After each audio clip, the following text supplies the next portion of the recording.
आदर्श विद्या मंदिर के online YouTube channel पर आपका हार्दिक स्वागत है। मैं आपको भौतिक विज्ञान के चैप्टर नंबर 16 इलेक्ट्रॉनिक बता रहा था। लॉकडाउन की वजह से वह चैप्टर उसके कुछ टॉपिक्स जो है वह अधूरे रह गए थे, तो उनको अपन यहाँ ऑनलाइन प्लेटफॉर्म पे समझने का प्रयास करेंगे।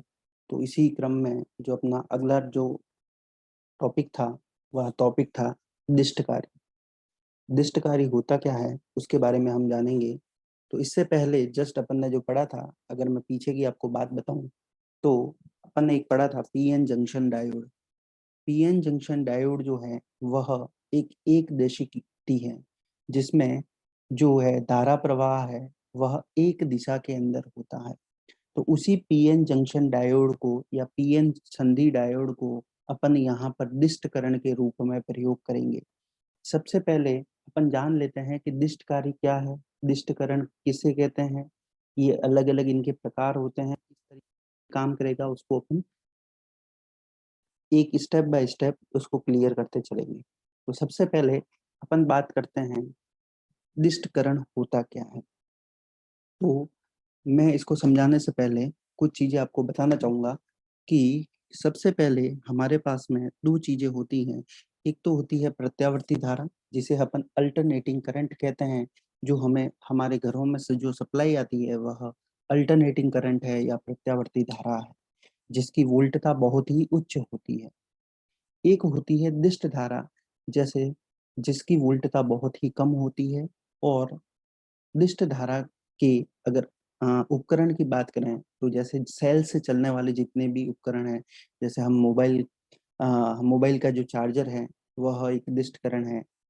फिर अगर अपन बात करें जो अपने टीवी के रिमोट्स वगैरह होते हैं वो सारे एक दिष्टकरण की प्रक्रिया के दिष्ट से चलते हैं। तो यहाँ पर दिष्टकारी में हम क्या करेंगे, कोई प्रत्यावर्ती धारा होगी, उस प्रत्यावर्ती धारा को दिष्ट धारा में परिवर्तित करेंगे। अब परिवर्तन करने का तात्पर्य क्या है, परिवर्तन करने का औचित्य क्या है, वो हम समझेंगे। तो जब अपन ने देखा था कि प्रत्यावर्ती धारा जो है या प्रत्यावर्ती धारा की जो वोल्टता होती है वह प्रत्यावर्ती धारा की वोल्टता साइन वेव के रूप में चलती है। साइन वेव आपने जरूर पढ़ रखी होगी, किस तरह की साइन वेव होती है, उसको मैं आगे और क्लियर करना चाहूंगा। तो प्रत्यावर्ती धारा जो होती है वह साइन वेव के रूप में होती है। इसका मतलब साइन वेव का मतलब क्या होता है कि प्रत्यावर्ती धारा के लिए वोल्टता और समय के मध्य जब कोई ग्राफ खींचा जाता है तो वह एक समय पर कांस्टेंट नहीं रहकर समय के साथ में परिवर्तित होता है, जबकि दिष्ट धारा में उसका मान एक नियत बना रहता है। दिष्ट धारा में वोल्टेज के मान में कोई परिवर्तन नहीं होता है। तो इससे अपनी डेफिनेशन क्लियर होती है कि दिष्टकरण होता क्या है। दिष्टकरण को इंग्लिश में अपन रेक्टिफिकेशन कहते हैं। तो दिष्टकरण एक ऐसी प्रक्रिया है जिसके द्वारा हम प्रत्यावर्ती धारा या प्रत्यावर्ती वोल्टता को दिष्ट धारा या दिष्ट वोल्टता में परिवर्तन करते हैं या परिवर्तित करते हैं। इस हेतु जो हम काम में लेने वाली जो युक्ति होती है उस युक्ति को हम दिष्टकारी कहते हैं। और जो प्रक्रिया है वह दिष्टकरण कहलाती है। तो सिंपल सा अगर मैं दो लाइन में इसको डिफाइन करूं तो दिष्टकरण वह प्रक्रिया है जिसके अंदर अपन प्रत्यावर्ती धारा या प्रत्यावर्ती वोल्टता को दिष्ट धारा या दिष्ट वोल्टता के अंदर परिवर्तित करते हैं। इस प्रक्रिया को अपन दिष्टकरण कहते हैं। और जो अपने दिष्ट कार्य युक्ति जो इसके लिए काम में ली जाती है, जो युक्ति जो प्रत्यावर्ती धारा को दिष्ट धारा में परिवर्तित करती है उसको अपन बोलते हैं दिष्टधारी। तो यहाँ पर हमारे पास में तीन प्रकार के दिष्टकारी प्रयोग में लेते हैं। पहला होता है अर्ध तरंग दिष्टकारी, दूसरा होता है पूर्ण तरंग दिष्टकारी और तीसरा होता है पूर्ण तरंग सेतु दिष्टकारी। तो सबसे पहले अपन डिस्कस करेंगे अर्ध तरंग दिष्टकारी को। तो अर्ध तरंग दिष्टकारी, तो सबसे पहले अर्ध तरंग दिष्टकारी किसे कहते हैं। देखिए, जो अपनी साइन वेव है वो इस दिखाए गए चित्र के अनुसार, देखो एक तरफ वोल्टेज है और एक तरफ समय के मध्य ग्राफ है। यहाँ पर अपन देख पा रहे हैं ये वोल्टेज इन वोल्टेज है और ये समय है। तो ये एक बार तो धनात्मक है और दूसरी बार ऋणात्मक है। मतलब एक पूर्ण चक्र में आधे समय के लिए प्रत्यावर्ती धारा का मान धनात्मक होता है, प्रति वोल्टता का मान धनात्मक होता है, तथा दूसरे अर्ध समय के लिए या दूसरे हाफ टाइम के लिए प्रत्यावर्ती धारा का मान जो है वह क्या होता है, ऋणात्मक होता है। जैसे ये यहाँ पे दिख रहा है, ये वाला जो भाग है, ये वाला भाग धनात्मक है और ये वाला जो भाग है, ये वाला जो भाग जो कर्सर है मेरा, ये वाला जो भाग है ये है अपना ऋणात्मक अर्ध। इसी प्रकार से धनात्मक ऋणात्मक। तो यहाँ पर अर्ध तरंग दिष्टकारी का मतलब है कि इसमें से केवल आधी तरंग का ही दिष्ट धारा में परिवर्तन करेगा। जैसे अपन बात करें तो यह पूर्ण धारा है जो अपने चित्र में दिखाई गई है, यह पूर्ण धारा है। इसमें जो टी से ऊपर वाली लाइन है जिधर वी वी इन लिखा हुआ है वह धनात्मक वोल्टेज है, और टी से नीचे वाली जिधर ओ से नीचे की तरफ में जो है वह ऋणात्मक वोल्टेज है। तो इन धनात्मक और ऋणात्मक वोल्टेज में से केवल धनात्मक वोल्टेज को ही वह दिष्ट वोल्टेज धारा में परिवर्तित करता है। तो ऐसे तरंग दिष्टकारी को अपन अर्ध तरंग दिष्टकारी कहते हैं। वापस डेफिनेशन बोल देता हूं, वह दिष्टकारी जिसमें प्रत्यावर्ती वोल्टता की पूर्ण तरंग में से केवल आधी तरंग का ही दिष्टीकरण किया जाए या दिष्टकरण किया जाए तो इसे अर्ध तरंग दिष्टकारी कहते हैं। अपन यहाँ पर इसकी रचना देखेंगे तो इसमें किस प्रकार की रचना होती है। तो सबसे पहले अपन को किसको परिवर्तित करना है, अपन को प्रत्यावर्ती धारा को परिवर्तित करना है। तो प्रत्यावर्ती धारा देनी पड़ेगी। तो यहाँ पर अपना लिखा हुआ है एसी सप्लाई। एसी सप्लाई का मतलब है यहाँ से अल्टरनेटिंग करंट की सप्लाई होगी।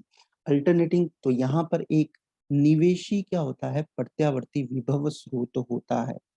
इसके अंदर क्या होता है, एक निवेशी प्रत्यावर्ती विभव स्रोत होता है। यह निवेशी प्रति विभव जो स्रोत है, यह यह जो बीच में लगा ये युक्ति है, इसको अपन ट्रांसफॉर्मर बोलते हैं। यह ट्रांसफॉर्मर की प्राथमिक कुंडली है और यह ट्रांसफॉर्मर की द्वितीयक कुंडली है। तो निवेशी प्रत्यावर्ती विभव जो है या निवेशी प्रत्यावर्ती विभव स्रोत जो है उसका जो है वह ट्रांसफॉर्मर की प्राथमिक कुंडली के द्वारा जुड़ा हुआ रहता है। इसी प्रकार यह ट्रांसफॉर्मर की द्वितीयक कुंडली है। तो ट्रांसफॉर्मर की द्वितीयक कुंडली के श्रेणी क्रम के अंदर एक पीएन जंक्शन संधि डायोड और एक लोड प्रतिरोध जुड़ा हुआ रहता है। इस द्वितीयक परिपथ के या द्वितीयक ट्रांसफॉर्मर की कुंडली के श्रेणी क्रम के अंदर ये जो युक्ति है इसको अपन पीएन जंक्शन डायोड बोलते हैं। तो यह पीएन संधि डायोड है और श्रेणी क्रम के अंदर आर जिसको अपन लोड प्रतिरोध बोलते हैं, यह लोड प्रतिरोध जुड़ा हुआ है।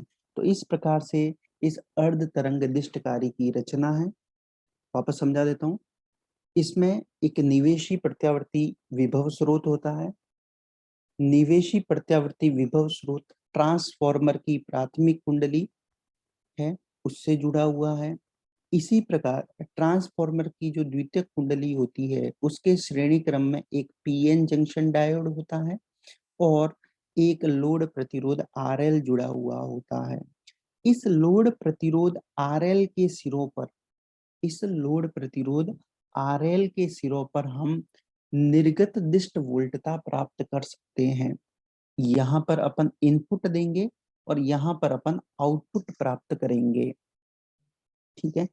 अब इस ए और बी के मध्य ए और बी के मध्य जो इनपुट वोल्टेज होगा, इनपुट वोल्टेज कौन सा होगा, अपना एसी का वोल्टेज, इनपुट प्रत्यावर्ती वोल्टेज जो होगा वो प्राप्त किया जाएगा। तो यहाँ पर वी इन से इसको दर्शाया गया है। जो एसी से एसी प्रत्यावर्ती धारा है उससे जो इनपुट वोल्टेज प्राप्त होगा वह यहाँ पर प्राप्त होगा और उसको वी इन से दर्शाया गया है। और जो आउटपुट है वो अपन को कहाँ प्राप्त होगा, दिष्टकारी के बाद में वो अपन को आरएल प्रतिरोध के सिरों पर प्राप्त होगा। अब देखिए, ये अपन ने कुछ डायग्राम है, इसको अपन समझने की। ये जो बीच वाला है ये इसका प्राथमिक परिपथ है, द्वितीयक परिपथ है, द्वितीयक परिपथ के साथ में अपना डायोड लगा हुआ है। तो अब यहाँ पे देखिए input voltage wave form, input voltage wave form मतलब निवेशी प्रत्यावर्ती जो धारा है उसकी वेव फॉर्म किस तरीके से होती है, तो ये देखो ये कुछ इस तरीके से होती है, ये साइन वेव की फॉर्म में, इसको अपन साइन वेव बोलते हैं। ये साइन वेव की फॉर्म में क्या होती है, इसकी निवेशी प्रत्यावर्ती। अब देखिए जैसे जैसे समय का मान बढ़ रहा है, इसका मान वोल्टेज का मान, इस बिंदु पर वोल्टेज का मान 0 है और इस बिंदु के ऊपर वोल्टेज का जो मान है वह अधिकतम है। तो इस प्रकार समय के साथ में वोल्टेज का मान परिवर्तित हो रहा है। ठीक है, अब देखिए, अब यहाँ पे अब यहाँ पे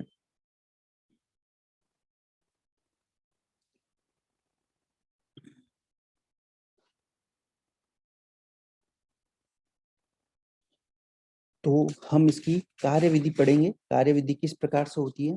तो देखो, जब निवेशी प्रत्यावर्ती विभव, निवेशी प्रत्यावर्ती विभव, निवेशी प्रत्यावर्ती विभव कौन सा है, ये वी आई। अब देखो, अब जैसे अपन ने पढ़ा तो ये इसके ऊपर वाला आएगा उसको बोलेंगे धनात्मक अर्ध चक्र, नीचे वाला चक्र बोलेंगे इसको बोलेंगे ऋणात्मक अर्ध चक्र। ठीक है, तो देखिए जब प्रत्यावर्ती विभव में धनात्मक अर्ध चक्र होगा, जब प्रत्यावर्ती एसी सप्लाई कौन सी होगी, धनात्मक अर्ध चक्र में होगी, तो यह वोल्टेज ए बी के सिरों पर प्राप्त होगा। तो ए बी के सिरों पर धनात्मक वोल्टेज प्राप्त होगा, मतलब धनात्मक अर्ध चक्र का मतलब ए के सिरे पर पॉजिटिव और बी के सिरे पे नेगेटिव वोल्टेज प्राप्त होगा धनात्मक अर्ध चक्र में। तो अब यहाँ पे क्या होगा, जब अपन धनात्मक अर्ध चक्र होगा तो इस धनात्मक अर्ध चक्र के दौरान ए के सिरे पर तो धनात्मक विभव प्राप्त हुआ और बी के सिरे पर ऋणात्मक विभव प्राप्त हुआ। तो ये किसके कारण आया, तो यहाँ से प्राथमिक कुंडली ने जो नकारात्मक था वो द्वितीय कुंडली को दिया और यहाँ भी इसने द्वितीय कुंडली को दिया। तो प्रत्यावर्ती विभव के से धनात्मक अर्ध द्वितीय कुंडली के सिरे ए व बी के ऊपर धनात्मक, सिरा ए जो होता है वह धनात्मक हो जाता है और सिरा बी जो होता है वह ऋणात्मक होता है। अब देखिए ये सिरा पॉजिटिव है और ये सिरा नेगेटिव है। ये पीएन जंक्शन डायोड है, तो पीएन जंक्शन डायोड का जो त्रिभुज के आकार का भाग होता है उसको अपन पी बोलते हैं और जो एक खड़ी लाइन होती है उसको अपन एन बोलते हैं। तो जब अपन जानते हैं कि पीएन जंक्शन डायोड में जब पी धनात्मक टर्मिनल से और एन ऋणात्मक टर्मिनल से जुड़ा है तो उसमें से धारा प्रवाहित होती है, लेकिन जब पी एन से जुड़ा है और एन पी से जुड़ा है तो धारा प्रवाहित नहीं होती है। तो यहाँ पर ए सिरे पर धनात्मक है तथा बी सिरे पर ऋणात्मक है। तो जो प्रत्यावर्ती धारा आगे की ओर बढ़ेगी तो यहाँ पर धनात्मक विभव प्राप्त होगा और यहाँ पर ऋणात्मक धारा या ऋणात्मक विभव प्राप्त। तो जब ये धनात्मक हुआ होगा और ये वाला एन वाला भाग है, पी वाला भाग धनात्मक से और एन वाला भाग ऋणात्मक से जुड़ा हुआ होगा, तो इस स्थिति में जो पीएन जंक्शन डायोड की स्थिति होगी उसको अपन बोलते हैं अग्र बायस की अवस्था। और अग्र बायस की अवस्था में हमेशा जो धारा है वह प्रवाहित होती है। तो इस स्थिति में इससे धारा प्रवाहित होगी और लोड प्रतिरोध आरएल के सिरों पर विभवपात होगा और इस विभव को अपन आउटपुट वोल्टेज के रूप में प्राप्त कर लेंगे। अब अपन बात करते हैं कि इसके ऋणात्मक अर्ध चक्र, ऋणात्मक अर्ध कौन सा हो गया,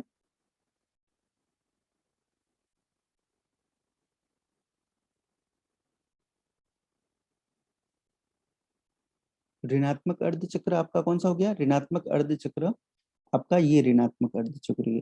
इस ऋणात्मक अर्ध चक्र के दौरान, इस ऋणात्मक अर्ध चक्र के दौरान क्या होगा कि ये वाला सिरा ऋणात्मक हो जाएगा और ये वाला सिरा पॉजिटिव हो जाएगा, मतलब ए सिरा ऋणात्मक हो जाएगा और बी सिरा क्या हो जाएगा, धनात्मक हो जाएगा। अब जब ए सिरा ऋणात्मक होगा तो वह पीएन जंक्शन डायोड के पी सिरे से जुड़ेगा, इसी प्रकार बी सिरा धनात्मक होगा तो वह पीएन जंक्शन डायोड के एन सिरे से जुड़ेगा, तो यहाँ पर जो अवस्था प्राप्त होगी इसको अपन पश्च बायस की अवस्था बोलेंगे, क्योंकि P जो है वह N नेगेटिव से जुड़ा है और N जो है वह पॉजिटिव से जुड़ा है। तो इस अवस्था में जो आपका पीएन जंक्शन डायोड जो है वह पीएन जंक्शन डायोड वह किस अवस्था में होगा, वह पश्च बायस की अवस्था में होता है। और पश्च बायस की अवस्था में कोई भी धारा प्रवाहित नहीं होगी, अर्थात इस स्थिति में प्रत्यावर्ती धारा का दिष्टीकरण नहीं हो पाएगा। तो अपन ने देखा धनात्मक अर्धचक्र प्रत्यावर्ती धारा का दिष्ट धारा में दिष्टीकरण हुआ, जबकि ऋणात्मक प्रत्यावर्ती वोल्टता के ऋणात्मक अर्धचक्र में आपका दिष्ट धारा में परिवर्तन नहीं होता। तो इस तरीके से यह पूर्ण तरंग में से केवल आधी तरंग का ही क्या कर रहा है, दिष्टीकरण कर रहा है, इसलिए इसको अपन बोलते हैं अर्ध तरंग दिष्टकारी। ठीक है, इस प्रोसेस को बार बार दोहराया जाता है और पूरी तरंग में से केवल आधी तरंग को दिष्ट वोल्टता में बदला जाता है। तो यहाँ पर इसकी दक्षता जो होती है वह दूसरों की अपेक्षा कम होती है, क्योंकि 50% अपन बोल सकते हैं, क्योंकि ये पूरी तरंग में से केवल 50% ही काम कर रहा है।